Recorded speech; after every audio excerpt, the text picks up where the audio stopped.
Oh, this is Gimme36, and welcome back to another episode of Knights of the Old Republic. When we left off, we were in this room. We just got done killing these people, and we'll go ahead and go on to the next room and do whatever's in there.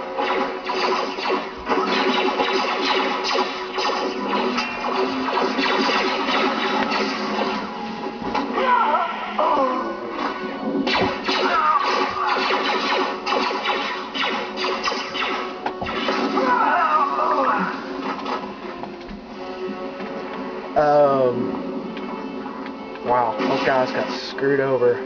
Alright, here we have some more soldiers. And I'm going to do something different. I'm going to use my frag grenades, which I picked up.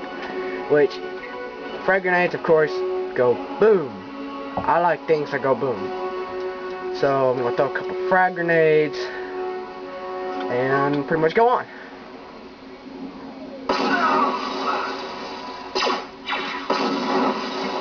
Charge. You can move yourself while in combat, and I've really never seen it make a difference, but it's kind of useful when you get low on health and you gotta run. But other than that, it's kind of useless. In that past room, I did pick up another short sword that I could equip, but when I made my person, I didn't do dual wielding weapons, so in the long run, it probably would not help me, because it would just lower the attack rate, and it would just be horrible. Pretty much this is just the intro place. It's kind of long. We'll be getting out of here soon. Let's go to the next room. Dark Jedi! This fight is too much for us. You better stay back. All we do is get in the way.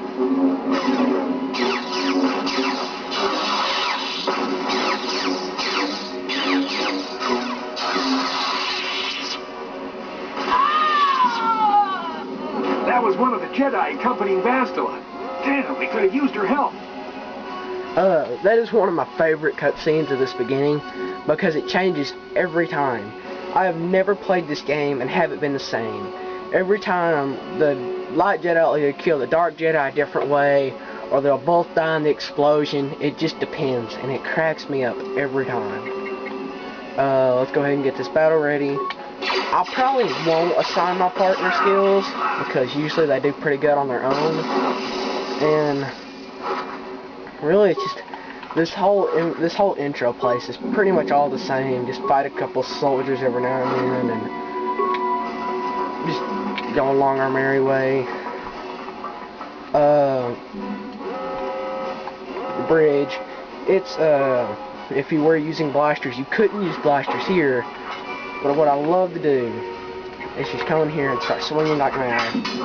Because see those guys in the background? They're gonna die here in a minute. And I will not kill them. See? What was I talking about? They just died. Well, now they're all dead. Come on, help me out. Thank you. Bastila is not here on the bridge. They must have retreated to the escape pods. We better head that way too. The Sith want Bastila alive, but once she's off the ship, there's nothing stopping them from blasting the Endar Spire into galactic dust. As you can see, my person is injured, low on health, and fixing to die. But you can also see that he gained a level, which is good. Every time you gain a level, you get to put more skill into certain points, like I did in the beginning. But most of the time, you don't get to put a skill into everything. And you can see that there's two options. I can either auto level up or manual level up, and I always do the manual level up because usually the auto level up is horrible. Okay, let's see. Let's put another one into treat injury, into security, and let's go with demolitions because, like I said, I like things that go boom. Feats. I'm going to go ahead and go with 2-weapon fighting because they do come in handy. And I'm going to go ahead and equip that other short sword. Well, actually I'm going to do the long sword because it's a little bit better. Also picked up some more armor back there, which I'm going to put on. Let's do some looting. And oh yeah, every time you level up, if you're injured or later in the game once we get our force, if you're low on force points.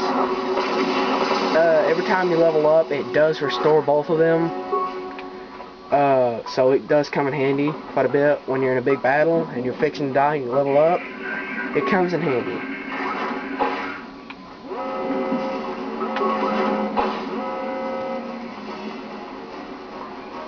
There's something behind here. Damn, another Dark Jedi. I'll try to hold him off. You get to the escape pods. Go!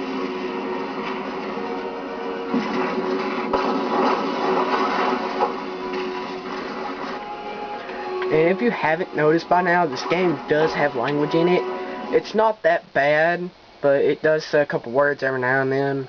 But it's not that bad. As you can see, this is a loading screen, and usually every time a loading screen comes up, it saves on its own and gives you a couple hints. I'm going to adjust the camera just a little bit more. This is Corporal Massey on your personal communicator. I'm tracking your position through the Endar Spire's life support systems. Basilisk's escape pod is away. You're the last surviving crew member on the Endar Spire. Now, I can't wait for you much longer. You have to get to the escape pods. And that was Carth. Right here, it's fixing to pop up another help, which is going to tell you here in a minute, or should. Well, it usually does, but usually it tells you that you can stealth around this guy if you don't want to kill him. And stealthy is what I was talking about in the beginning, where you become invisible, and a certain range that cannot detect you, determining on your stealth skill. See, I didn't do stealth, so I couldn't sneak around him, which usually I don't anyway, because it's just too fun to skip this wonderful battle.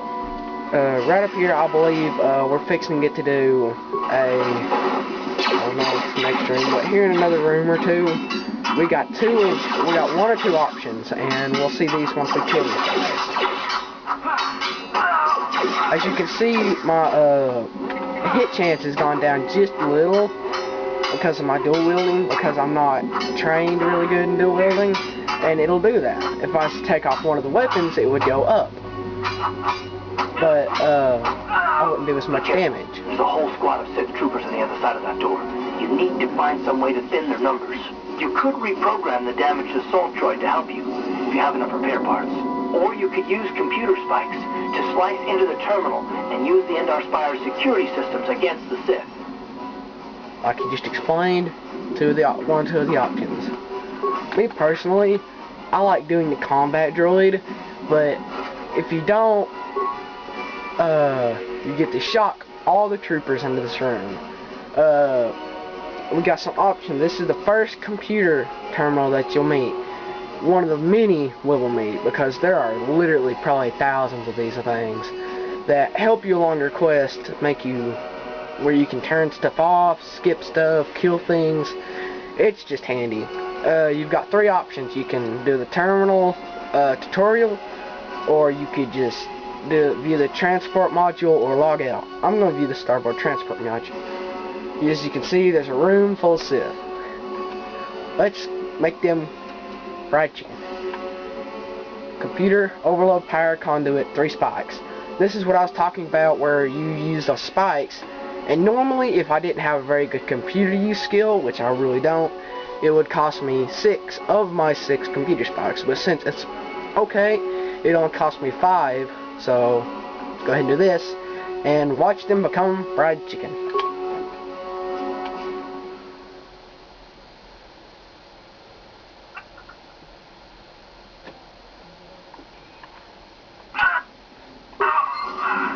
Yum. Everybody loves fried chicken. I'm sorry if that kind of whacked out the camera. That was a really bright light. And this is not an HD TV. Well, we're running low on time here. I'm going to cut off the video here. And we will see you next time.